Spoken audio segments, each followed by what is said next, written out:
Well, let's look at the beautiful view and get ready for No Coffee with Scott Adams. We've got Loyal Dog. She seems like she's stuffed, but I can promise you, there you go. She's actually a real dog. She can move. Sit down, go back to sleep. All right, well, we've got a lot to talk about. Has there ever been a newsier day? Alexa, turn on studio. Or not. There, that's better. Yes. We've got all kinds of news. Let's jump right into it. First of all, Trump has decided he's leaving the World Health Organization. Now, maybe it's still negotiating, because I'm sure if they gave him what he wanted, he would get back in. But I think it's a strong move, because Trump always does the thing that everybody says, well, you can't do that. And then he does it. And then people say, okay, that worked. Like closing travel from China. People said, you can't do that. And then it worked out. There are a lot of things he does that people say, you can't do that. You can't negotiate a trade deal with China. They'll be mad. And then he just does. Looks like it didn't work out. So I think the real problem with China is that they're not buying the American goods they said they would, because things are so tense. So if China is not going to buy the goods that they promised to buy, I think we have nothing left to do with them. It's time to organize the rest of the world against China, which it looks like we're doing. So there's some thought about turning the G7 into a G10, bringing in a few more countries to bolster the collective power versus China. So that's all good. I would say that's all positive for the United States. So the president, of course, used some terms which he knows will get his critics buzzing. One of them was, when the looting starts, the shooting starts. Now, CNN and the other completely disreputable people are saying, well, it's clearly a racial message. To which I say, do you think Trump knew that? Come on. Do you think Trump knew that it had some racial overtones? Because looting is not a racial term, and shooting is not a racial term, and I'm watching the riots, and to me it looks like there are 10 white people to every one black person. Are you watching the same riots I am? All the riots I'm watching, there are way more white people in the protest / situation. So when the president says, when the looting starts, the shooting starts, you have to really kind of work at it to make that a racial thing.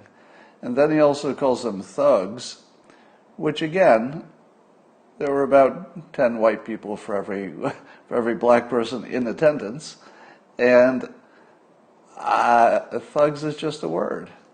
And so far, CNN has turned this into wall-to-wall coverage about the Trump's racism.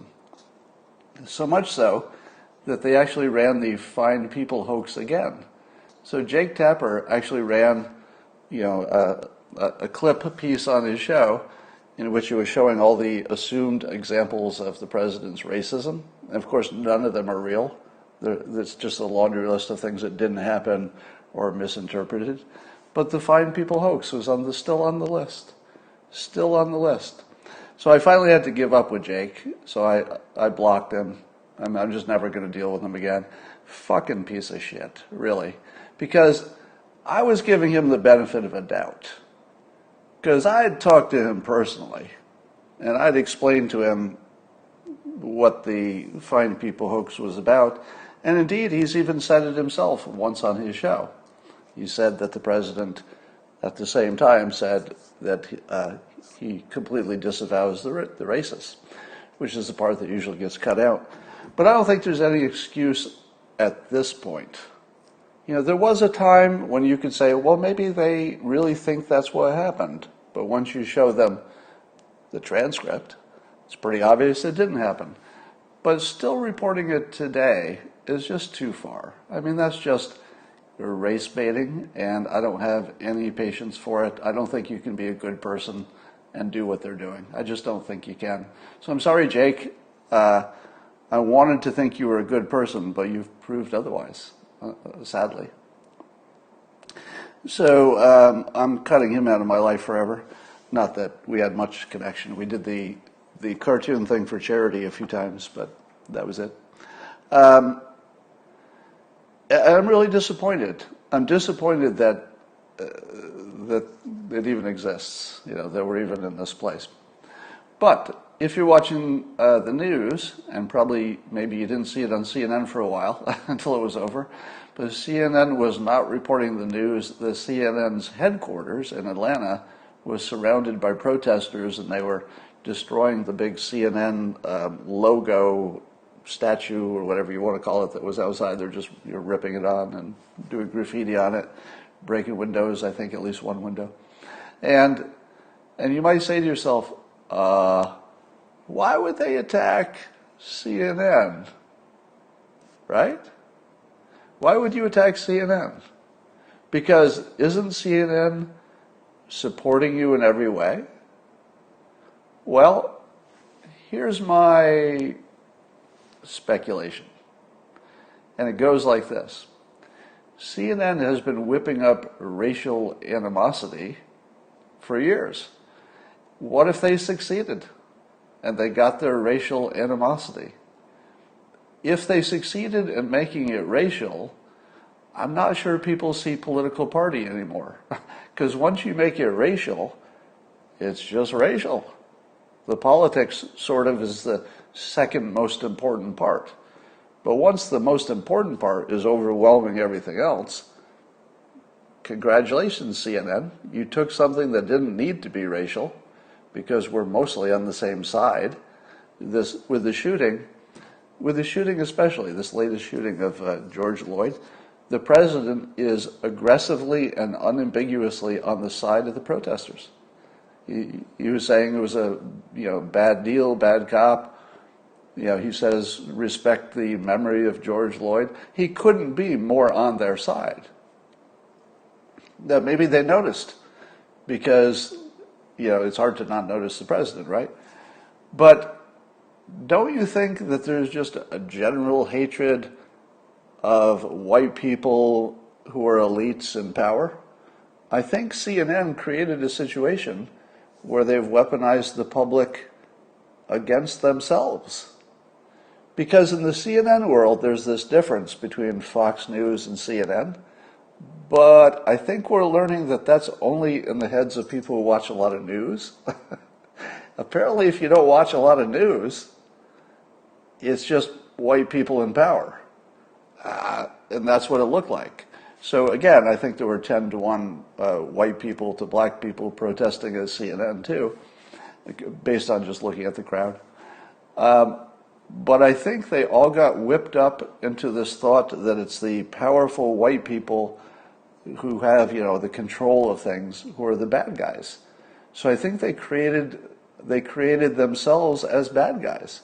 Because how else can you explain that they would go after CNN? Now, somebody had a good counter theory, which is you go where the cameras are. But any place that's populated, that you have a big crowd, the cameras are going to get there. So the CNN thing kind of came from left field, but you can kind of almost understand it, because they've been actively agitating for a race war without realizing that they might be the victims of it, that people might turn on them, and it looks like at least a little bit that happened. So the president said he's going to treat Hong Kong as part of China and no longer treat it like it's special, which I think it's just practical. It's just, unfortunately, there's just nothing anybody can do. There's nothing the United States can do. There's nothing Hong Kong can do. They're geographically doomed to be controlled by China, and that's what's happening. On a normal day, this would have been the biggest story, but it just gets lost in the shuffle. that the actual Flynn phone call transcripts where he was talking to Kislyak, the Russian, and the very thing that got him arrested and convicted, turns out there's no evidence in it. There's no evidence. The thing that got him convicted, when you actually see it, there's no evidence. No evidence of a lie, no evidence of anything. It was just the most normal phone call in the world in which not much happened. That's it. Now that we see the actual words, you can see that the whole thing was a little bit sketchy. It gets sketchier every day. So there's at least some thought that there's another shoe to drop. I don't want to report that yet because I want to hear it from other sources. But there's some other really interesting stuff on this story that might be coming out really soon. It might involve some other personalities that are not very popular among Trump people. But we'll wait for that. Minnesota governor said today that sunlight is a disinfectant, which is weird to see a governor suggest that you drink bleach to stop looting. Oh, that's not how you interpret that? I've been trained by CNN to interpret the news this way. If a politician says sunlight is a disinfectant, I should translate that into my mind as the governor is recommending that you drink bleach because it would stop looting. Did I do it wrong? I'm pretty sure that's right. I've been watching CNN do this for a long time. I think I got it right. All right. Did you see the video of the guy with the umbrella? This is the best story on the internet.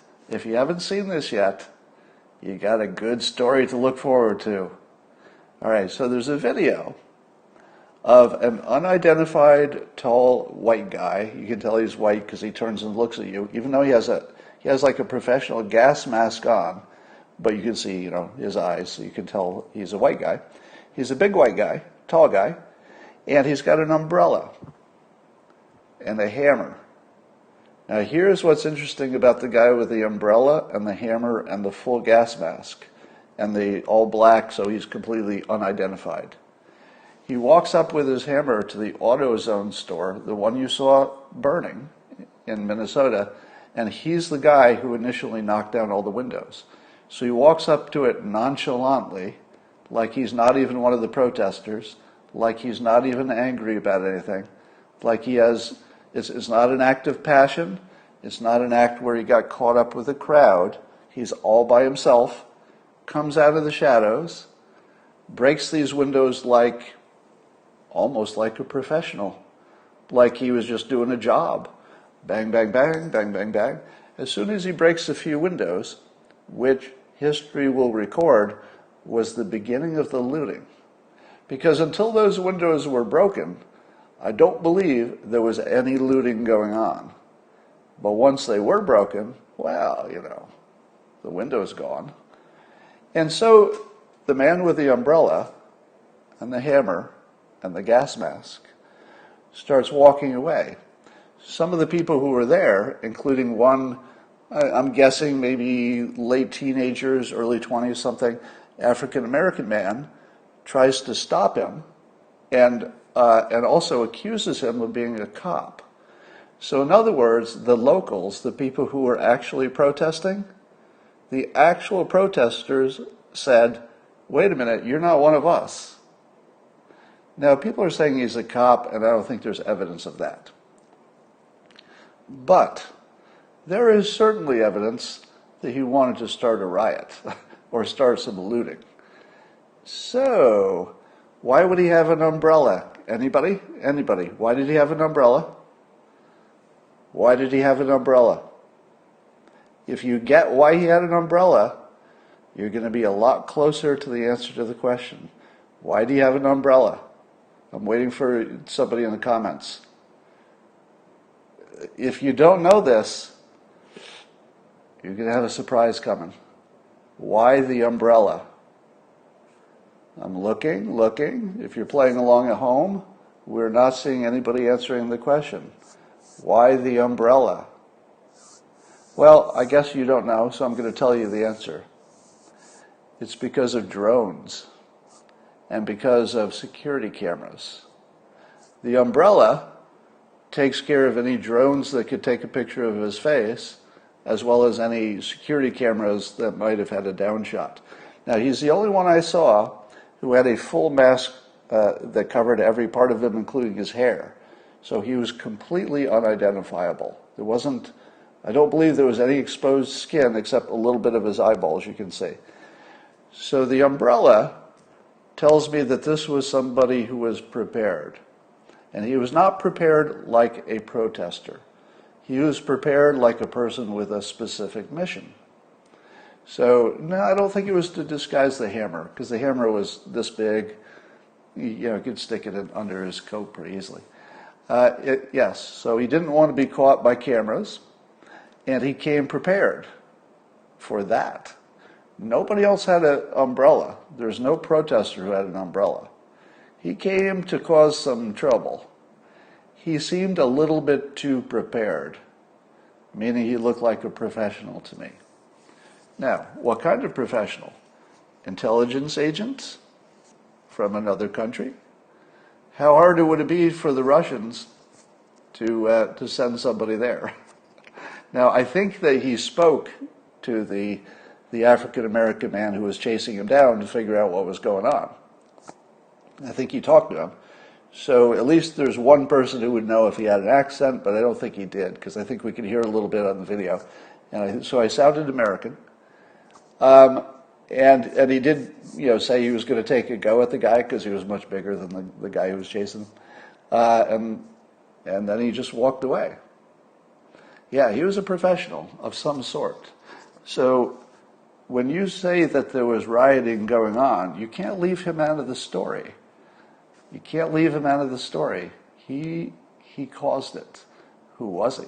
We want to know. All right. That was interesting. There's something good happening and something bad happening at the same time. And I'm going to get into that a little bit. But first I want to ask you about how confident you are that what you saw on the video of the cop killing George Floyd, how confident are you that what you saw in that video, I mean, you saw it with your own eyes. Lots of people saw it. There were eyewitnesses. How confident are you that what you saw gives you an accurate impression of what happened? Because if you say to yourself, I know what happened because I saw it on video and I saw it with my own eyes, you've learned nothing. You've learned nothing. Where have you been for the last 4 years? If there's anything that is guaranteed to be true, it's that video lies. Now, did the video lie so much that there was no crime committed? I doubt it, because it looked like a crime to me. So I'm going to be very careful when I talk about this next topic, because it'll be real easy for somebody to take me out of context. It looked to me like murder. It looked to you like murder. We all think it looked like murder, I think. Then we learned from the autopsy that he didn't die from the knee on his neck. At least that wasn't the single cause. He didn't have a sign of asphyxiation. What? Now, the speculation, subject to more study, is that what killed him was probably some combination of effects. Probably something about the way he was restrained, something about the way they were on top of him, something about the intoxicants, perhaps. We don't know if or what he had in him. Something about underlying conditions. He had a heart condition and hypertension, and it was a tense situation. Maybe all of those things. Maybe it was a combination of all of those things. But apparently he was not asphyxiated or strangled by the knee. They say they can tell. Can they tell? They seem pretty confident about it, but they said they can tell. Now, does the video lie? Well, the video I saw when I made my decision that he was clearly and obviously a murderer murdering a guy right in front of us. The video I saw showed only one person on the suspect. That's the one you saw too, just one person. He had his knee on the guy's neck. But then later we saw a reverse view, and it shows that there were 3 cops on him. One was on the neck, one was, I think, more in the back, and one was sort of controlling the legs. So that's what we saw. Now that's very different than one guy on him, right? So if you said to yourself, okay, I saw this video, I know exactly what happened. It was that cop, he killed the guy. What you didn't see is right behind the bumper were 2 other cops on him. What's up with that? Now it gets a little more complicated, because I didn't see that in the first video. Do you know what else you didn't see? You didn't see any video of just before they took him down. You saw the video when he first got out of the car, and you saw the video when it was like a few minutes before the end of the man's life. What you didn't see is why 3 cops were on top of him. Now, I'm not going to say that excuses anybody. So I'm going to block anybody who imagines that I'm saying the cops are innocent, okay?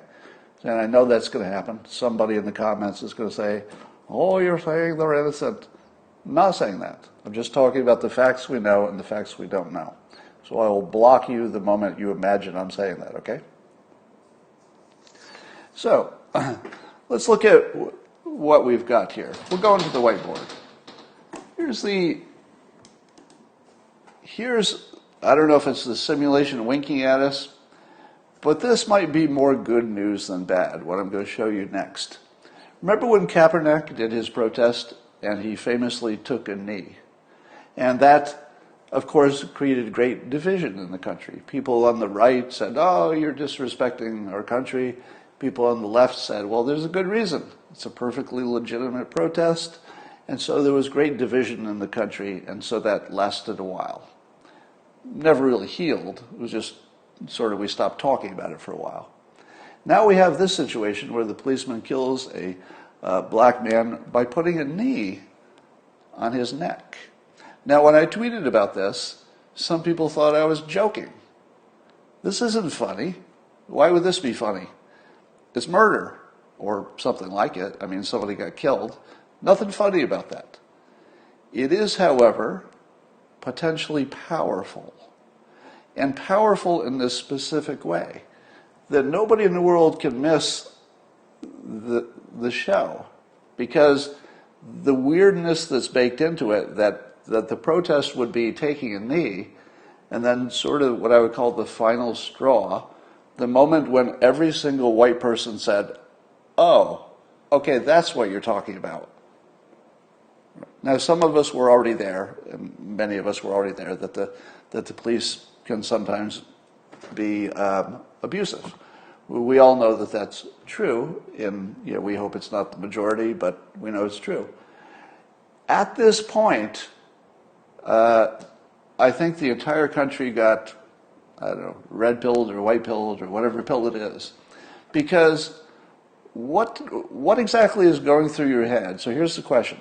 What is going through your head when you go to protest racial discrimination, especially with the police, and you show up in the city, and there are more white people there to protest with you than there are black people? Now, are you seeing the same thing I'm seeing? There are more white people protesting this latest event than there are black people, I think by a lot. How do you feel if you're Black Lives Matter and you show up and you think it's you against, I don't know, white people? Who do you think is on the other side? Who's on the other side? Because you look around and the people who are supporting you are all white people. I think this is the point when there's sort of a recognition that this was more a problem about the press, how they whip us into a hysteria, how they frame things, and the police need some help. Now, they may need some help no matter who they're stopping. This doesn't mean they need some help racially specifically, but it does mean that maybe they need a little extra work on making sure that this doesn't happen no matter who gets stopped. But I think there's something magical about the fact that there's this weird coincidence built into the story. I mean, it's a really weird coincidence that a knee, which is so powerful in our minds, you know, the way we think of knees, it has to do with submission, it has to do with, somebody having power over another one. It's just like every bad image is sort of baked into knees. So because this is so powerful, and because I think the entire country is on the same side, did you see that there were protesters who went to the White House? The president was completely on their side from the jump. There was no hesitation. He was always on the side of the protesters. And in fact, the Department of Justice is acting on it. So who's on the other side? Who's on the other side?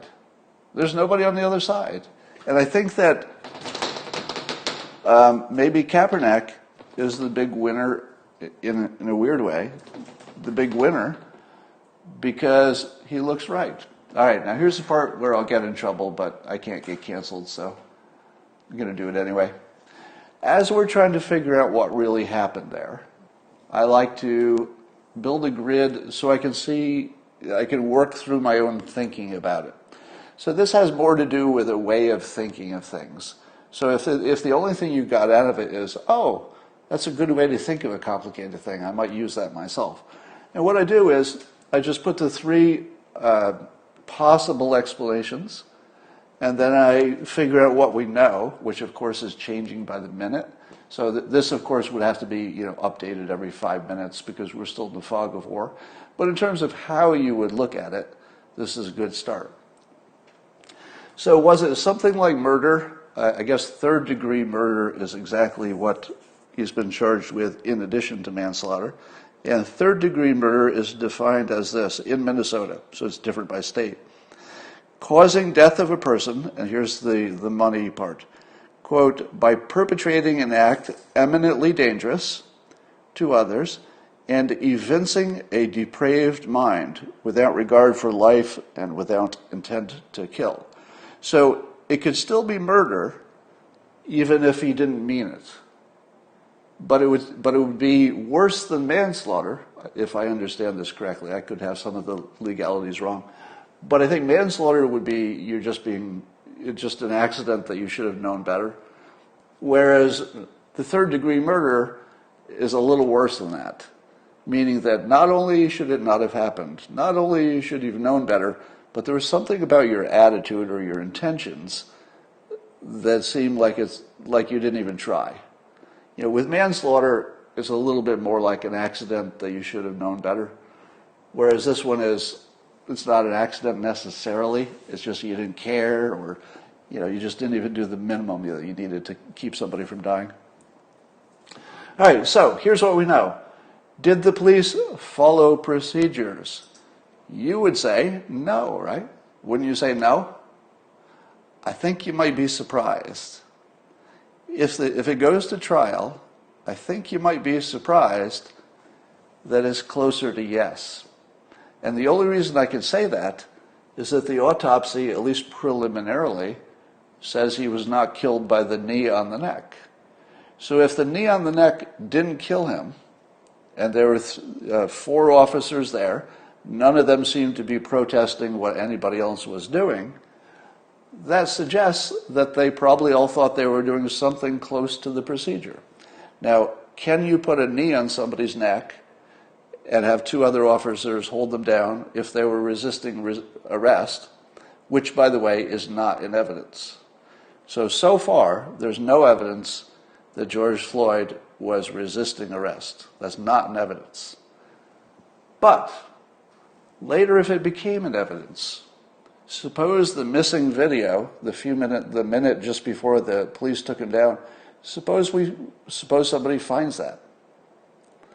And suppose it looked like there was some resisting.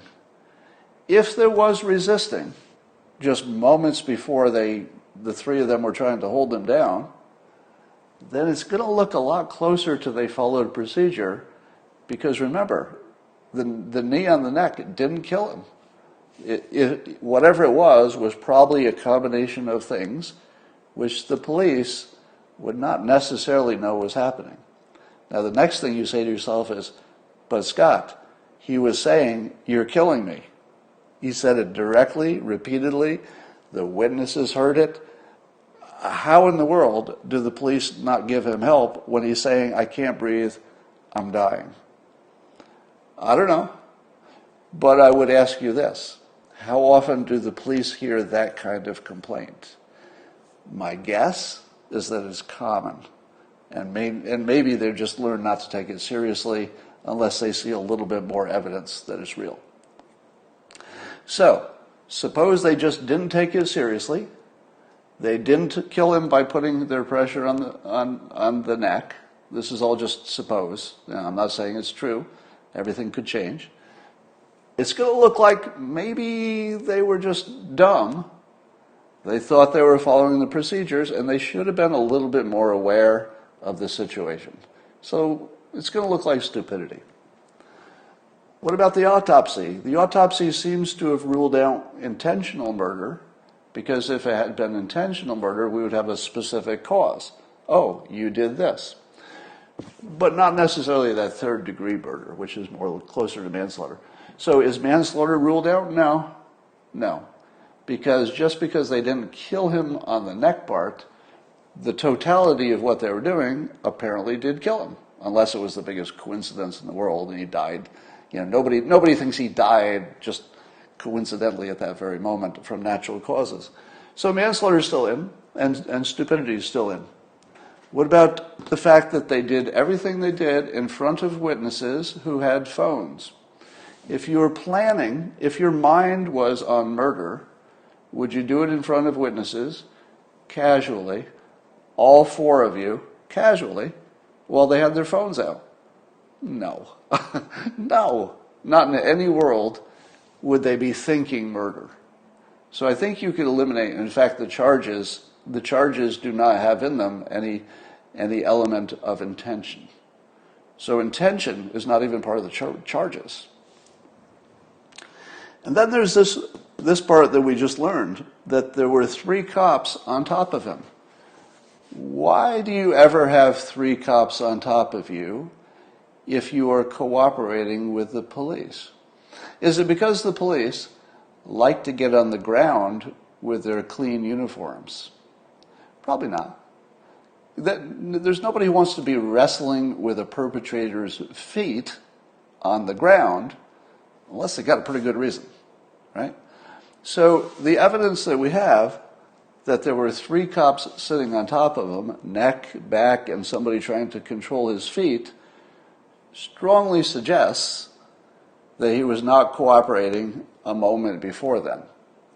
Now, here's the interesting part to me. And by the way, I'll say this every minute or so. It looks like a crime was committed to me. I'm just going through what we know and what we don't know. So don't confuse what we know and what we don't know with my opinion. I'll tell you my opinion. It looks like he was killed. You don't need to explain to me that the totality of what the police did almost certainly contributed to the man's death. I would say something close to 100% certainty, because what are the odds he would die by accident just then? And here's my conspiracy theory that I would like to add to it. Do you believe that the video, the one video that's missing is the important one? Well, important to answer the mystery. Why is it that we have good video of before that, and we have good video after he's on the ground, but the part that caused 3 police officers to be on top of him, we do not have that video? Does that seem like an accident? Let me add this to the conspiracy theory. Just as it is very unlikely that he would have died by natural causes at just that moment when the police are sitting on top of him. Nobody believes that, because it's just too unlikely. But do you believe that with all the cameras around, the only part that we need to know Do you believe that that's missing by accident? I'm going to go with this hypothesis. Somebody has that video and they're not showing it to you intentionally because it doesn't fit what they want to happen. I think that video exists, and I think somebody doesn't want you to see it. That's what I think. Now, that said, I've never seen the country more unified racially, in the sense that everything that Colin Kaepernick was saying, now we feel it in a more visceral way. You kind of knew that there was, a problem, but you also thought, well, it must be happening to white people too. It's a police problem. But now that you see it, the visual of watching a man's life being snuffed out by a police officer in what seemed to be complete casual business as usual is so horrifying, just so completely horrifying, that I think it unified us in a weird way.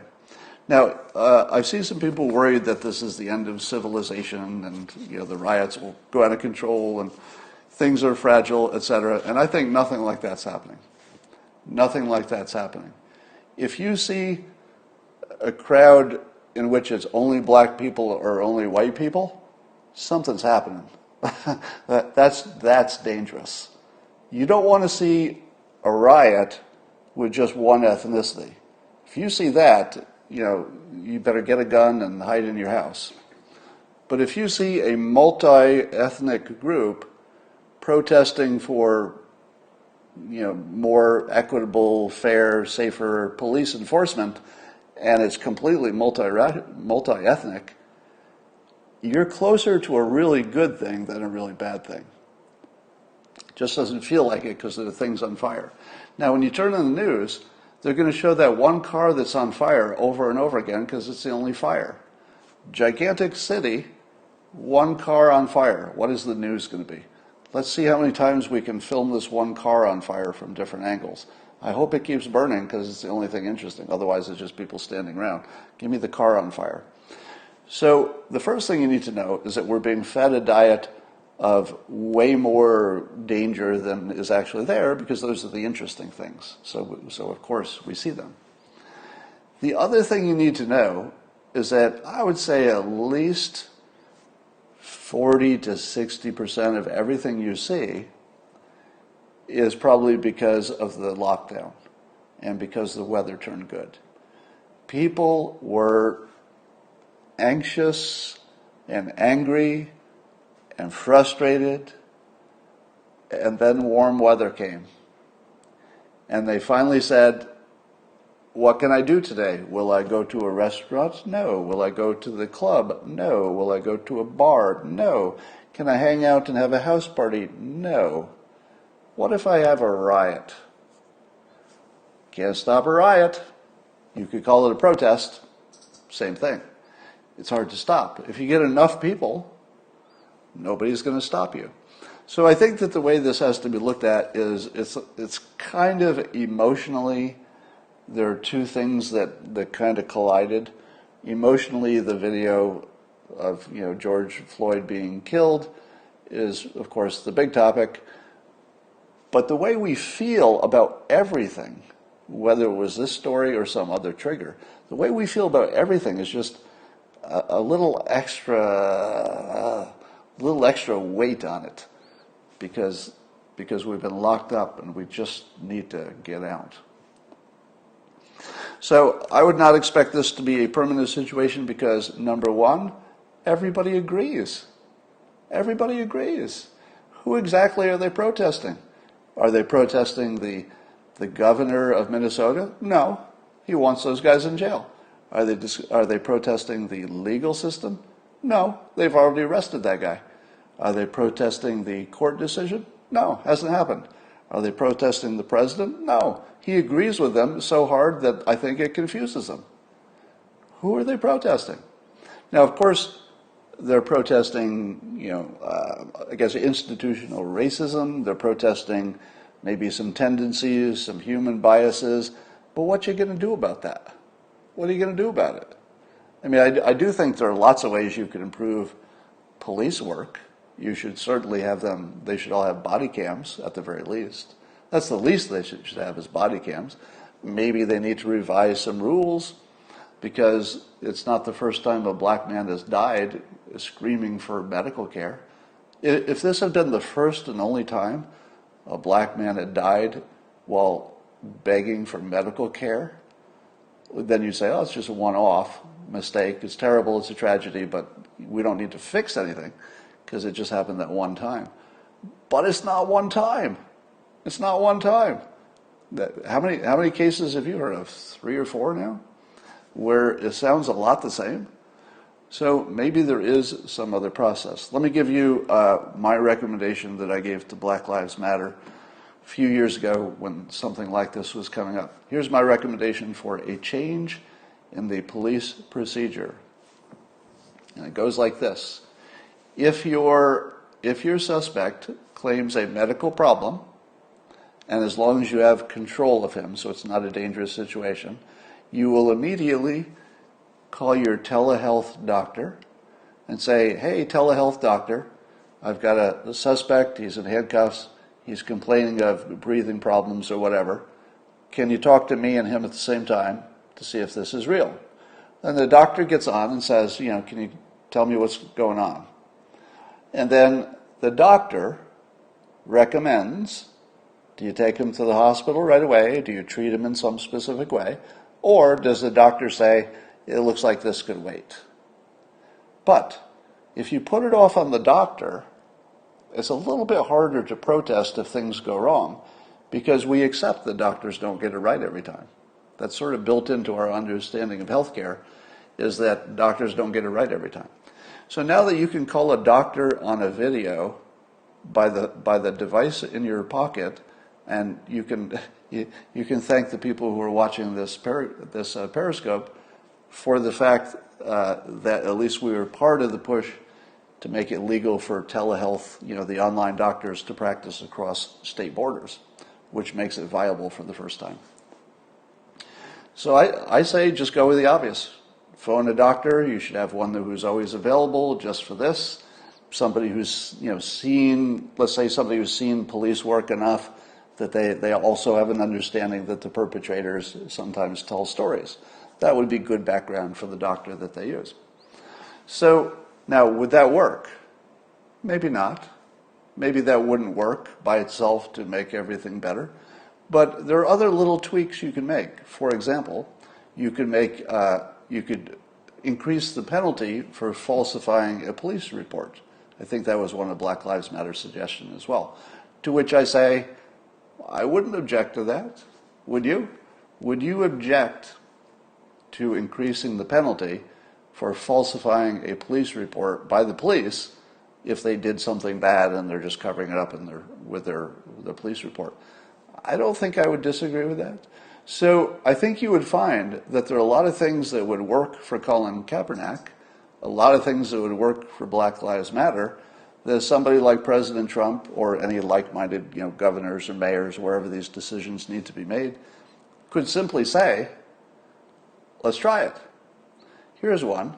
Not all of the police have body cams, and the reason is primarily budget. So just suppose, I'll just put this out there, suppose the President of the United States said that this is no longer just a state problem because we have a racism concern, and that's federal. So the President could easily say, because we have a history of this, that states can't get away with discriminating, and if the reason they're getting away with it is that they have a budget problem, I'm going to solve that by I'm going to make the budget available that they can all buy body cams. If the President of the United States, especially this President, if Trump said, here's $1 billion, I'm going to put this bill through Congress, it's $1 billion and it's nothing except buying body cams, because we want to reduce this problem in every way we can. That's just one of the things we could do. Maybe he could do an executive order that would be like a suggestion to the states to make falsifying a police report more of a penalty. He could suggest it. They'd still have to do it at a state level. So anyway, the point is, there are very practical things which smart people have worked out that are worth trying. If you don't try, then it cannot be said that you're valuing black lives or any other lives. If you don't try, of course you should try. What are we doing? So you've got protesters in the streets of a bunch of major cities. It's the biggest story going. They're destroying property. It's just a horrible situation. But what's anybody doing? What are the suggestions? I think the president could just say, look, I haven't heard any good suggestions, but I'm going to do these things. I'm going to fund the body cams. I'm going to make sure that recommend that they toughen the laws on something. And I could recommend that they have a doctor opinion if somebody says that they can't breathe. So that's three very specific things that you could just put out there and say, let's try this. Let's just try it. All right. So that's where I'm at with all this stuff. Again, I want to assure everybody who's watching this, I've never seen the public of the United States this unified, and the only reason that we're not talking about that is because the news is telling you it's not. The news is still telling you we're not unified. We could not be more unified on this question. We couldn't be. Because you know what? I don't even think Colin Kaepernick wants to disrespect the country. I think he wants the country just to do better. Now, I realize that's a generous interpretation, but I think it's a good time to be generous. It's a good time to be generous. My take on Kaepernick from the beginning is that he was very effective. And so I praised him for his effectiveness, even if you didn't like the fact that he didn't have any specific suggestions to fix anything. And I don't think he did. So I still respect him for the message and for the effectiveness of it. And because it's something that a great deal, many of my fellow Americans are concerned about, and that's good enough for me. If there are a lot of Americans who are deeply, deeply, deeply concerned about this issue, I'm not going to talk them out of it. I'm not going to tell them, you should look at it differently. You shouldn't think of it that way. It's not that big of a problem. I'm not going to do that. The fact is that there's a gigantic percentage, I don't know the percentage, but it's a big percentage, of the population who's got real pain, real concern, a real issue. This is as real as it gets. If you think the police are killing you because of the way you look, that's a 10 out of 10. How do you live in that country? So I can assure you, I get that, and I understand that that's the reality. Now, you can try to argue it away and say, well, white people get killed too, and it's not really racial and stuff like that. But the lived truth is that they've got this extra risk. And I think you have to deal with it as a lived truth, which is good. I love that phrase, by the way, because it gets to the fact that reality is subjective. And nothing could be more subjective than this situation. The way everybody feels about it is really a reflection of their own life and things that have happened to them and who they are and all that. All right. Did we talk stupid protests yet? Well, this is the reason that I think the protests have as much to do with the lockdown plus the good weather. Because, as I said, they don't know who to protest because nobody's on the other side. And by the way, am I the only person saying this? Is there anybody else in the media, the punditry, on social media, is there anybody else who's pointing out what I am, which is that this is being looked at backwards? This is the most unifying event in the history of the United States since Pearl Harbor, maybe 9/11. I don't think racially we've ever been more on the same side, and we should be celebrating that. We are so on the same side. Turn on CNN. It looks like it's basically the same story on on Fox News. How often does that happen? Now, the difference, of course, is that CNN is blaming the president for being a racist, and therefore it's all his fault. They've turned it into this ridiculous political thing, when in fact the biggest story in the world is unfolding right in front of us, and it's invisible. It's literally invisible. The most unifying situation we've ever had socially, and it's invisible. Why? Because the media has the public hypnotized by their framing of things. And they have framed this as a problem with racial inequality. It's exactly the opposite.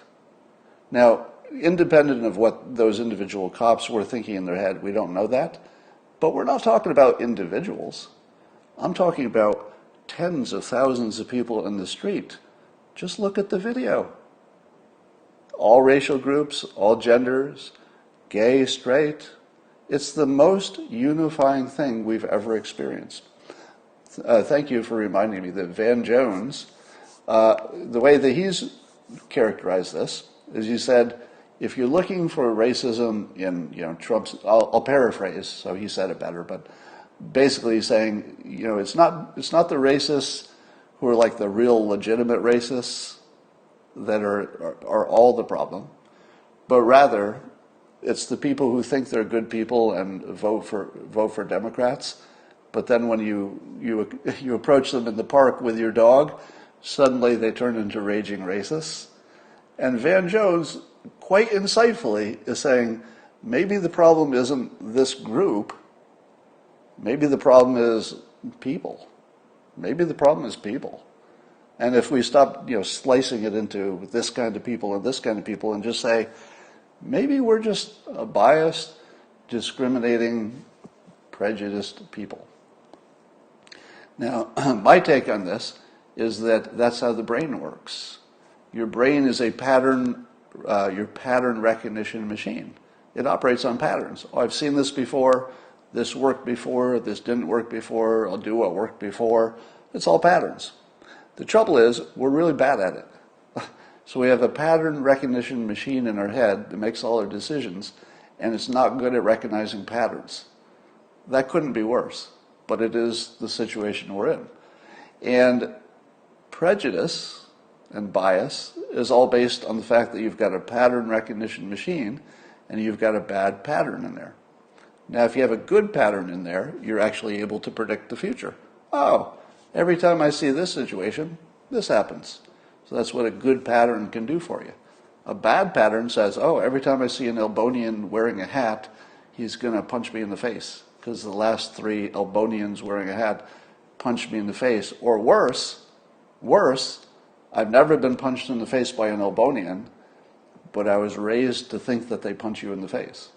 Now that would be a bad pattern, assuming that Elbonians do not punch people in the face more than the average. That would be a pattern that's just a faulty pattern.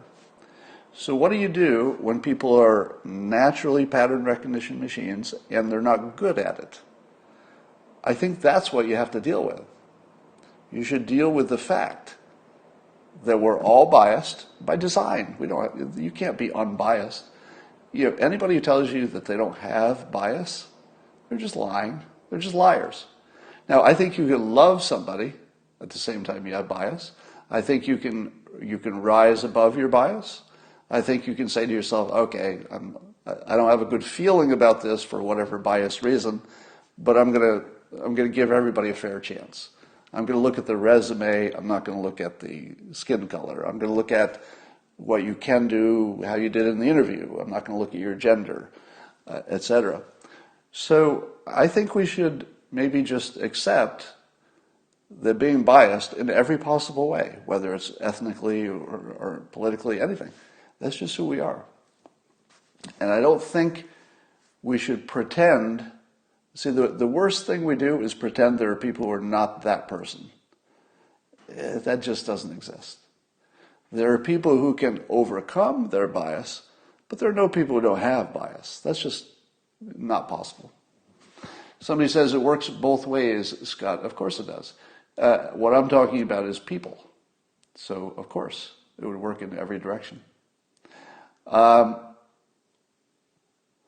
Totally agree, but that's not the name of the game. Yeah, obviously the name of the game is politics and power. So people will make claims that are not true. But the trouble is the public believes them. It's one thing, oh, I'm glad I lifted your spirits, Kathy. Yeah, I've said before that we can't tell the difference between being on the edge of doom and being on the edge of greatness. It looks the same. Being right on the edge of the worst day you're ever going to have and being right on the edge of the best day you'll ever have can look identical. So when we're focusing on these riots, etc., we're just being blinded to the fact that there's nobody on the other side. I don't know how many times I can say that and still be the only person who says it. There's no one on the other side. There's no one on the other side.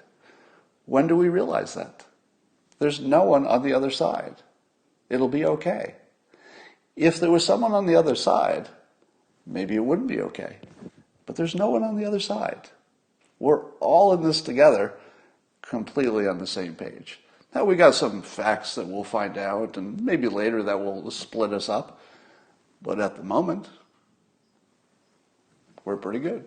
All right. That's all I got for now. I will leave you with that positive thought, and I will talk to you in the morning. There'll probably be 10 new headline stories by then, because it's that kind of a month. I'll see you then.